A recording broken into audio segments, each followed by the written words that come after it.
सभी भक्तों को श्री शिवाय नमस्तुभ्यम हर हर महादेव। अब वो समय आ गया है जब सोमवार के दिन आपको वो उपाय करना है जिसके बारे में मैंने आपको जानकारी दी थी।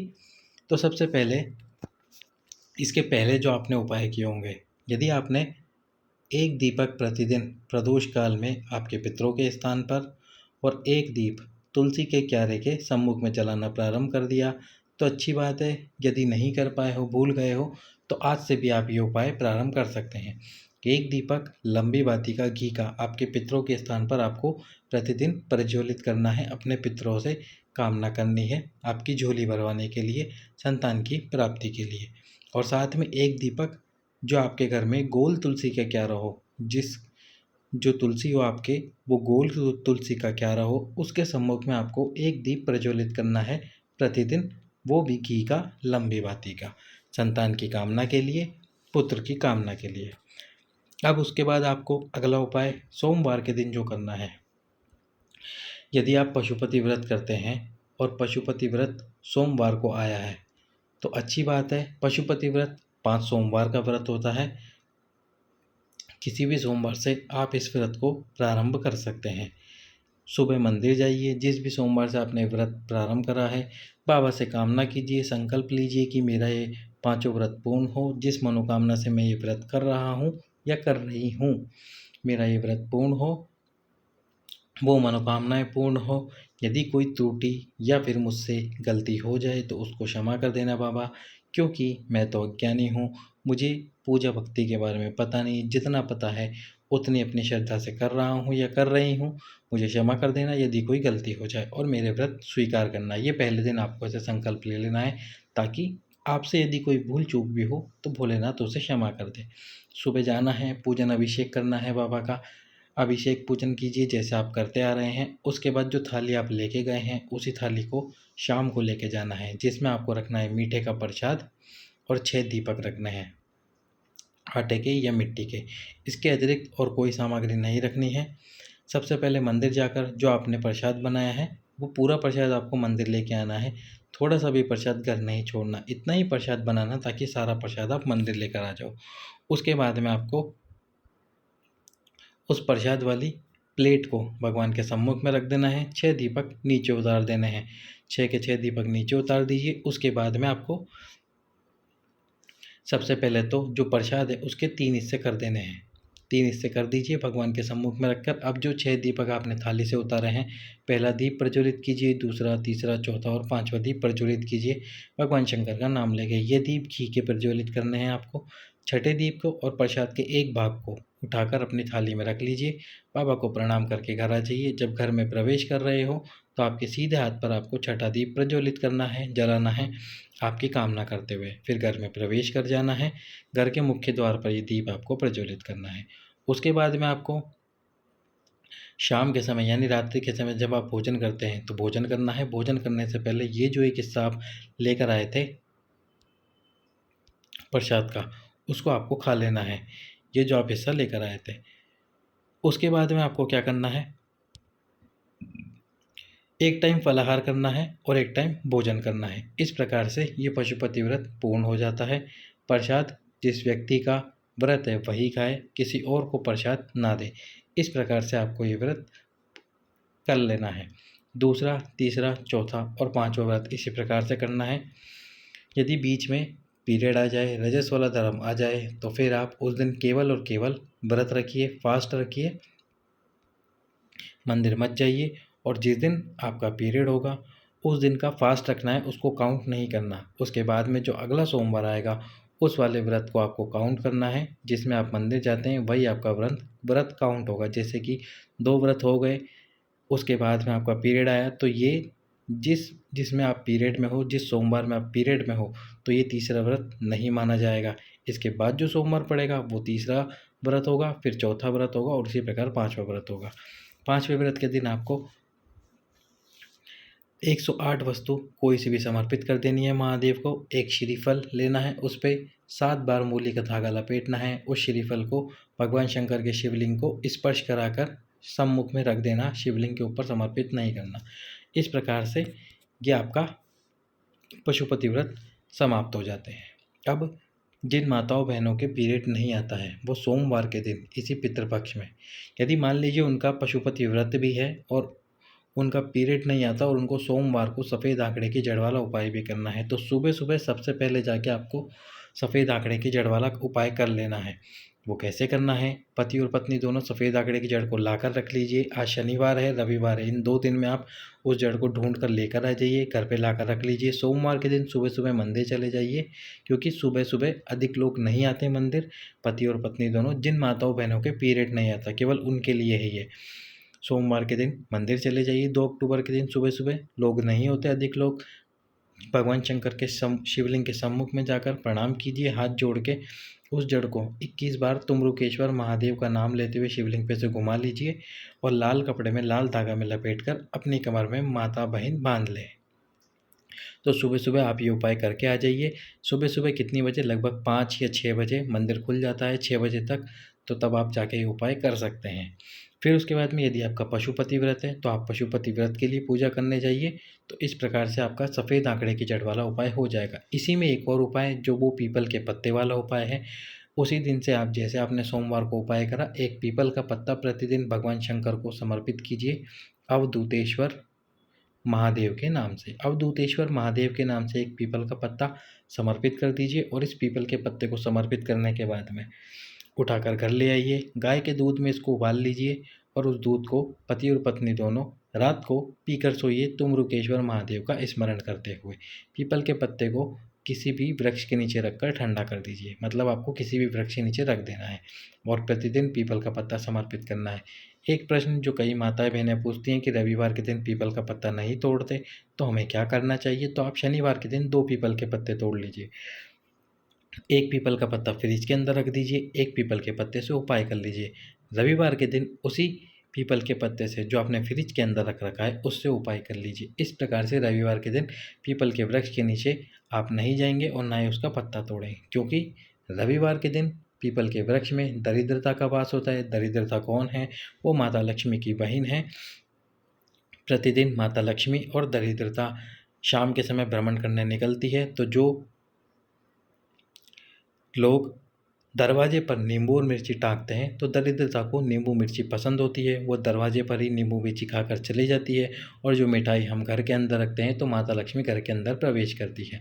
सोमवार से शनिवार तक भगवान विष्णु का वासा होता है पीपल में और रविवार के दिन दरिद्रता का वासा होता है। इसलिए कहा जाता है कि रविवार के दिन पीपल के वृक्ष के नीचे नहीं जाना चाहिए। यदि आप जाते भी हैं किसी कारणवश तो अपने हाथ में कुछ ना कुछ वस्तु जरूर रखें।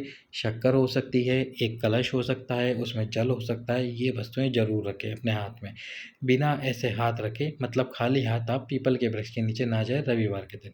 तो इस प्रकार से आपको ये उपाय करना है। फिर यदि आपका पशुपति व्रत है तो आप पशुपति व्रत कर लीजिए उसके बाद उसी दिन सोमवार के दिन। ये उपाय तो उनके लिए जिनका पीरियड नहीं आता। जिनका पीरियड आता है वो अपने 7वें दिन पर ही इस उपाय को करने जाएं शिव मंदिर में सफ़ेद आंकड़े की जड़ वाले को। तो इस प्रकार से आपके 2 उपाय तो शुरू हो चुके हैं, जो कि आपको 2 दीप प्रतिदिन प्रज्वलित करने हैं। तीसरा ये उपाय यदि आप पशुपति व्रत कर रहे हैं तो वो चालू है और चौथा उपाय ये सफ़ेद आंकड़े की जड़ वाला हो जाएगा। अब यदि जो माताएं बहनें पशुपति व्रत नहीं कर पाती है, नहीं कर सकती है किसी कारणवश, तो वो पंचपात्र वाला उपाय करें। पंचपात्र वाला उपाय सोमवार से ही प्रारंभ कर दीजिए, इसी पितृपक्ष में प्रारंभ कर दीजिए सोमवार से। और वो उपाय आपको किस प्रकार से करना है? 5 बेलपत्र ले लीजिए, 5 पुष्प ले लीजिए और 5 दूर्वा ले लीजिए। दूर्वा या दूबा, ये आप स्क्रीन पर देख रहे हैं, इसको दूर्वा बोलते हैं, दूबा बोलते हैं, घास भी बोलते हैं। ये आपको ले लेनी है। 5 5 5 ले लीजिए और आपको क्या करना है? 5 पात्र लेने हैं। 5 पात्र लेने हैं। 5 पात्र यदि ना मिल पाए आपको अलग अलग तो एक ही पात्र ले लीजिए, फिर एक ही पात्र से जल समर्पित कीजिए। यदि 5 पात्र नहीं मिल पा रहे हैं, इसमें 5 बेलपत्र हो जाएंगे, 5 दूर्वा हो जाएगी और 5 पुष्प हो जाएंगे। अब सबसे पहले तुमरुका जी या तुमरुकेश्वर महादेव का नाम लेते हुए शिव मंदिर में जाइए। उस दिन आपको व्रत भी नहीं रखना है, व्रत नहीं रखना है। यदि आप ये पंचपात्र वाला उपाय कर रहे हैं, 5-5 वाला उपाय कर रहे हैं, 5 बेलपत्र में से एक बेलपत्र समर्पित कीजिए, तुम्रुकेश्वर महादेव का नाम लेते हुए एक दूर्वा समर्पित कीजिए और एक पुष्प समर्पित कीजिए। उसके बाद में जो आपके पास में जल है, जल आपको घर से लेकर जाना है, किसी बड़े पात्र में भरकर लेकर जाएं। उसमें से एक कलश जल भरिए बोल दीजिए बाबा से, बाबा मेरे पास 5 पात्र नहीं है, मैं इसी एक कलश से जल समर्पित कर रही हूँ या कर रहा हूँ, इसे स्वीकार करना, ये पहला पात्र है। बिल्कुल धीरे-धीरे तुम रुकेश्वर महादेव का नाम लेते हुए जल समर्पित कर दीजिए। जल समर्पित कीजिए। जल समर्पित करने के बाद में थोड़ी देर रुक जाइए। ये उपाय भी आपको सुबह ही मंदिर के अंदर करना है। सुबह लगभग 5 से 6 बजे जब मंदिर खुल जाए तभी आपको करना है, क्योंकि यदि आप 8 बजे, 9 बजे, 10 बजे या 11 बजे ये उपाय करने जाएंगे, शिव जी के मंदिर में भीड़ होगी इस समय पे, और फिर आपके इस उपाय में लोग बीच में आके जल चढ़ा जाएंगे। इतनी देर आप लोगों को नहीं रोक पाएंगे, तो इसलिए मेरी आपसे विनती है कि आप ये उपाय सुबह सुबह जाकर करें, जब मंदिर में कम से कम लोग आते हैं। और यदि सुबह ना जा सके तो उस समय पे जाइए जब मंदिर के अंदर कोई ना हो। यदि मंदिर पास में है और आपको लगता है कि उसमें भीड़ आती है, तो फिर एक ऐसा मंदिर ढूंढ लीजिए जिसमें भीड़ ना आती हो, लोग ना आते हो, जिसे एकांतेश्वर महादेव कहते हैं, उसमें आप ये उपाय करके आइए। फिर उसके बाद में आपको रुकना है। जल चढ़ाने के बाद 3 बार, 5 बार, 7 बार, 11 बार, 9 बार, 21 बार, 108 बार, जितनी बार आप बोलना चाहें एक मंत्र बोल लीजिए। श्री शिवाय नमस्तुभ्यम, ओम नमः शिवाय, महामृत्युंजय मंत्र। यदि माताएं बहनें उपाय कर रही हैं तो नमः शिवाय ओम बोले। यदि पुरुष वर्ग उपाय कर रहे हैं तो ओम नमः शिवाय बोले। इस बात का ध्यान रखें।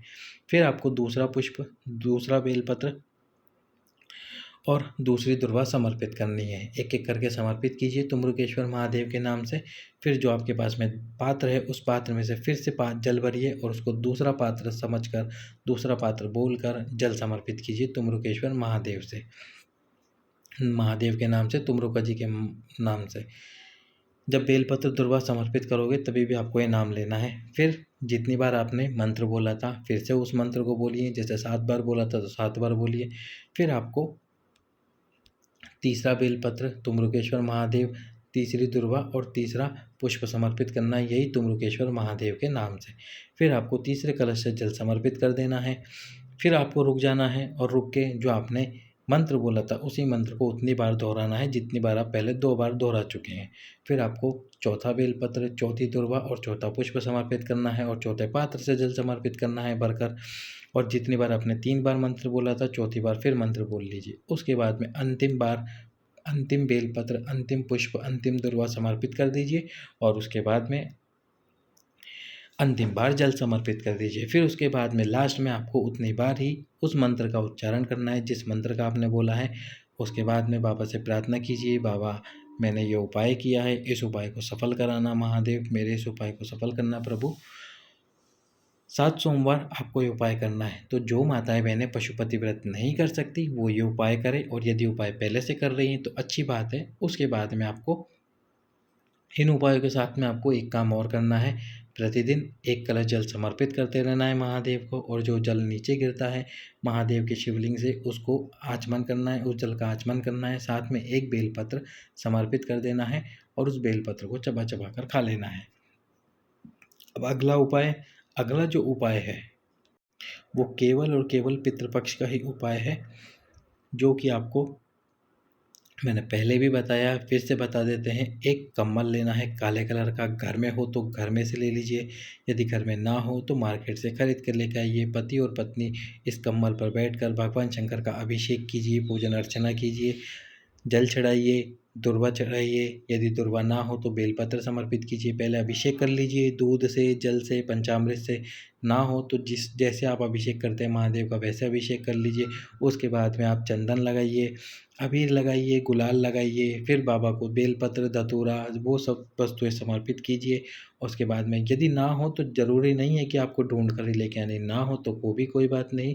और ये पूजा पुरुष करें, बस माताएं जो उनकी पत्नी है वो उनके हाथ को स्पर्श करते रहे। उसके बाद में आपको मीठे का भोग लगाना है। वो शक्कर हो सकती है, गुड़ हो सकती है, जो आपकी इच्छा हो आप उससे मीठे का भोग लगा सकते हैं।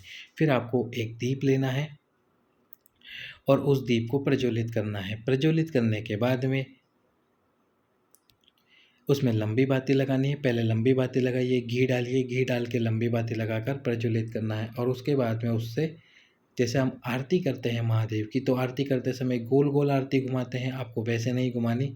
पुरुष को अपने हाथ में उस दीपक को लेना है और उस दीपक को लेने के बाद में उससे, उस दीपक से केवल और केवल एक बार ओम का निर्माण करना है। ओम का निर्माण करना है, केवल और केवल एक बार ओम का निर्माण करना है। इस ओम का निर्माण करते समय माताएँ बहनें जो उनकी पत्नियाँ हैं वो उनके हाथ को स्पर्श रखें। ओम का निर्माण करना है शिवलिंग को दिखाते, यानी कि शिवलिंग की आरती करते समय आरती करोगे तो ओम बनाते हुए आरती करोगे, ना कि गोल-गोल घुमाते हुए। इस प्रकार से आपको ओम का निर्माण करना है। ये ओम बनाइए, केवल एक बार ओम बनाना है। संतान प्राप्ति की कामना कीजिए, उस दीपक को शिव जी के सम्मुख में रख दीजिए और फिर जिस कंबल पर आप बैठे हैं उस कंबल को उठाकर किसी गरीब व्यक्ति को दान में दे दीजिए। मंदिर के पास में मिल जाए तो वहीं दे दीजिए, ना मिले तो जहाँ भी आपको गरीब व्यक्ति मिले उसको उस कंबल को दान में दे दीजिए। इस प्रकार से ये उपाय कीजिए। पितृपक्ष में यदि आप ये उपाय करते हैं तो आपकी झोली ज़रूर भरेगी, देर से भरेगी पर ज़रूर भरेगी। महादेव आपके ऊपर कृपा ज़रूर करेंगे। तुम्रुकेश्वर महादेव भी कृपा करेंगे। सभी भक्तों को श्री शिवाय नमस्तुभ्यम। हर हर महादेव।